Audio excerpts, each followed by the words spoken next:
India നമ്മുടെ 80ാം സ്വാതന്ത്ര്യ ദിനം വളരെ ആഘോഷത്തോടെ ആഘോഷിക്കാൻ ഒരുങ്ങുമ്പോൾ അതിർത്തികൾക്കപ്പുറത്ത് നിന്ന് പാകിസ്ഥാൻ പ്രധാനമന്ത്രി ഷെഹബാസ് ഷെരീഫ് വീണ്ടും ഇന്ത്യക്കെതിരെ കടുത്ത ഭീഷണികളുമായിട്ട് രംഗത്തെത്തിയിരിക്കുകയാണ്. ഇസ്ലാമാബാദിലെ യാദ്ഗാർ ഇ ഫതേ ചടങ്ങിൽ വെച്ച് സംസാരിക്കവെയാണ് ഷെഹബാസ് ഷെരീഫ് ഇന്ത്യക്കെതിരെ അത്യന്തം രൂക്ഷമായ ഭാഷയിൽ ആഞ്ഞടിച്ചത്. പാകിസ്ഥാന് ലഭിക്കേണ്ട സിന്ധു നദീജലത്തിലെ ഓരോ തുള്ളി വെള്ളവും തങ്ങളുടെ റെഡ് ലൈനാണ്. ഇന്ത്യ ശരിയായ പാതയിലേക്ക് വന്നില്ല എങ്കിൽ നേരിട്ടുള്ള തിരിച്ചടി നേരിടേണ്ടി വരുമെന്നാണ് ഷെരീഫ് പരസ്യമായിട്ട് പ്രഖ്യാപിച്ചിരിക്കുന്നത്. മാത്രമല്ല 2025 മെയ്യിൽ ഇന്ത്യ നടത്തിയ ഓപ്പറേഷൻ സിന്ദൂർ സൈനിക നടപടിയെക്കുറിച്ചും തുടർന്നുണ്ടായ 4 ദിവസത്തെ സംഘർഷത്തെക്കുറിച്ചും സംസാരിച്ച ഷെരീഫ് ഭാവിയിൽ അതിർത്തി കടന്നുള്ള ആക്രമണത്തിന് മുതിർന്നാൽ ഇതിലും വലിയ മറുപടി നൽകുമെന്നും അവകാശപ്പെട്ടു. സ്വന്തം രാജ്യത്ത് ബലൂചിസ്ഥാനിലും ഖൈബർ പഖ്തൂൺഖ്വയിലും കലാപങ്ങൾ പുകയുമ്പോൾ രാജ്യം കടുത്ത സാമ്പത്തിക തകർച്ചയിലായിരിക്കുമ്പോൾ ജനശ്രദ്ധ തിരിച്ചുവിടാൻ ഷെഹബാസ് ഷെരീഫ് നടത്തുന്ന ഈ പ്രകോപനപരമായ പ്രസംഗത്തിന് പിന്നിലെ യഥാർത്ഥ കാരണം എന്താണ് പരിശോധിക്കാം.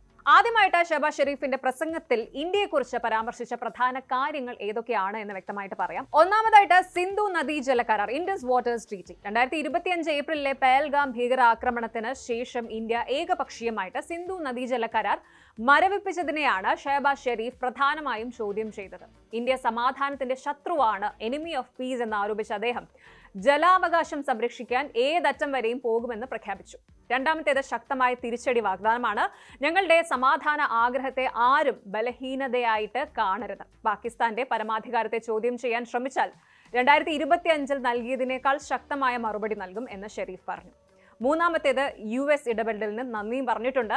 2025 മെയിലെ സംഘർഷത്തിന് ശേഷം വെടിനിർത്തൽ നടപ്പിലാക്കാൻ അമേരിക്കൻ പ്രസിഡന്റ് ഡൊണാൾഡ് ട്രംപ് നടത്തിയ ഇടപെടലുകളെ പ്രശംസിക്കാനും ഷെരീഫ് മറന്നില്ല. കാര്യം എങ്ങനെയാണെങ്കിലും അമേരിക്കയുടെ മധ്യസ്ഥത കൊണ്ടാണ് വെടിനിർത്തൽ ഉണ്ടായത് എന്ന പാകിസ്ഥാന്റെ വാദം ഇന്ത്യ പൂർണ്ണമായും തള്ളിക്കളഞ്ഞ കാര്യമാണ്. ഇരു രാജ്യങ്ങളും നേരിട്ട് നടത്തിയ ചർച്ചകളുടെ ഫലമായാണ് സൈനിക നടപടി നിർത്തിവെച്ചത് എന്നാണ് ഇന്ത്യയുടെ ഔദ്യോഗിക നിലപാട്.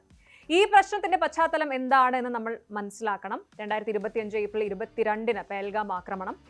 ജമ്മു കാശ്മീരിലെ പഹൽഗാമിൽ പാക് ഭീകരർ നടത്തിയ ആക്രമണത്തിൽ 26 നിരപരാധികളായ ആളുകൾ കൊല്ലപ്പെട്ടു. ഇന്ത്യയുടെ കടുത്ത നിലപാട് പിന്നാലെ ഇതോടെ ഇന്ത്യയുടെ ക്യാബിനറ്റ് കമ്മിറ്റി ഓൺ സെക്യൂരിറ്റി ചേർന്ന് ഭീകരവാദത്തിന് പാകിസ്ഥാൻ പിന്തുണ നൽകുന്നത് നിർത്തുന്നതുവരെ 1960 ഇൻഡസ് വാട്ടേഴ്സ് ട്രീറ്റി നിർത്തിവെക്കാൻ തീരുമാനിച്ചു. രക്തവും വെള്ളവും ഒന്നിച്ചൊഴുകില്ല എന്ന നിലപാടിൽ ഇന്ത്യ ഉറച്ചുനിന്നു. 2025 മെയ് 7 ഓപ്പറേഷൻ സിന്ദൂർ. ഇന്ത്യൻ സേന പാകിസ്ഥാനിലെയും പാക് അധിനിവേശ കാശ്മീരിലെയും ജെയ്ഷെ മുഹമ്മദ്, ലഷ്കർ-ഇ തോയ്ബ ഭീകര കേന്ദ്രങ്ങൾക്ക് നേരെ കൃത്യമായ മിസൈൽ ആക്രമണം നടത്തി.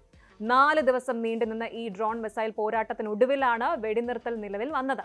കരാർ റദ്ദാക്കിയതോടെ തങ്ങളുടെ കാർഷിക മേഖലയും ജലവിതരണവും പൂർണ്ണമായി തകരുമെന്ന ഭയമാണ് ഇപ്പോൾ പാകിസ്ഥാനെ ഭരിക്കുന്നത്. അതുകൊണ്ടാണ് ഒരു തുള്ളി വെള്ളം പോലും വിട്ടുതരില്ല എന്ന് ഷെരീഫ് പറയുന്നത്. പുറത്തുനിന്ന് നോക്കുമ്പോൾ വലിയ ഗർജനം മുഴക്കുന്നുണ്ടെങ്കിലും സ്വന്തം രാജ്യത്തിനകത്ത് വലിയ പ്രതിസന്ധിയിലാണ് ഷെഹബാസ് ഷെരീഫ് സർക്കാർ. അന്താരാഷ്ട്ര നിരീക്ഷകർ പറയുന്നത് പ്രസംഗത്തിലെ ഈ വീരവാദം സ്വന്തം നാട്ടിലെ ആഭ്യന്തര തകർച്ച മറയ്ക്കാനുള്ള വെറും ഒരു ഡിസ്ട്രാക്ഷൻ പോളിസി മാത്രമാണ് എന്നാണ്. ഒന്നാമത് ബലൂചിസ്ഥാനിലെ കരിദിനം.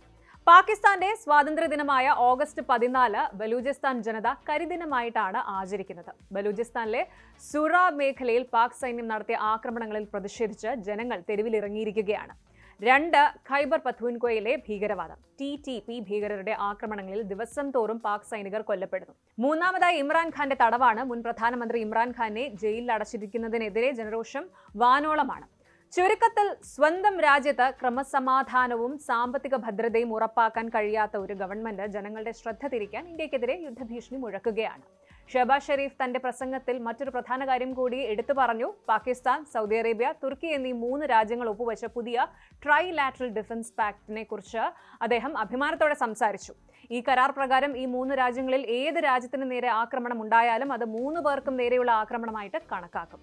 തങ്ങളുടെ സൈനിക അടിത്തറ ശക്തമാണ് എന്ന് ഇന്ത്യയെ കാണിക്കാനാണ് ഷെരീഫ് ഈ കരാറിനെ കുറിച്ച് വീണ്ടും ഓർമ്മിപ്പിക്കുന്നത്. എന്നാൽ അതിർത്തി കടന്നുള്ള ഭീകരവാദം അവസാനിപ്പിക്കാതെ സിന്ധു നദീജല കരാറിൽ യാതൊരു വിട്ടുവീഴ്ചയ്ക്കും തങ്ങൾ തയ്യാറല്ല എന്ന് ഇന്ത്യ കൃത്യമായി വ്യക്തമാക്കിയിട്ടുണ്ട്.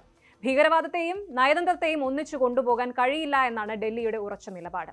ചുരുക്കത്തിൽ സ്വാതന്ത്ര്യദിന സന്ദേശത്തിൽ ഇന്ത്യയെയും സിന്ധു നദീജല കരാറിനെയും കടന്നാക്രമിച്ചുകൊണ്ട് തങ്ങളുടെ രാഷ്ട്രീയ നിലനിൽപ്പ് ഉറപ്പാക്കാനാണ് പാകിസ്ഥാൻ പ്രധാനമന്ത്രി ശ്രമിക്കുന്നത്. എന്നാൽ വെറും വാക്കുകൾ കൊണ്ടുള്ള ഭീഷണികൾക്ക് ഇന്ത്യ വഴങ്ങില്ല എന്ന് വ്യക്തമാണ്. ഭീകരവാദം പൂർണ്ണമായി അവസാനിപ്പിക്കാതെ പാകിസ്ഥാനിലേക്ക് ഒരു തുള്ളി വെള്ളം വിട്ടുകൊടുക്കില്ല എന്ന ഇന്ത്യയുടെ നിലപാട് അവർക്ക് വലിയ തലവേദനയായി മാറിയിരിക്കുകയാണ്.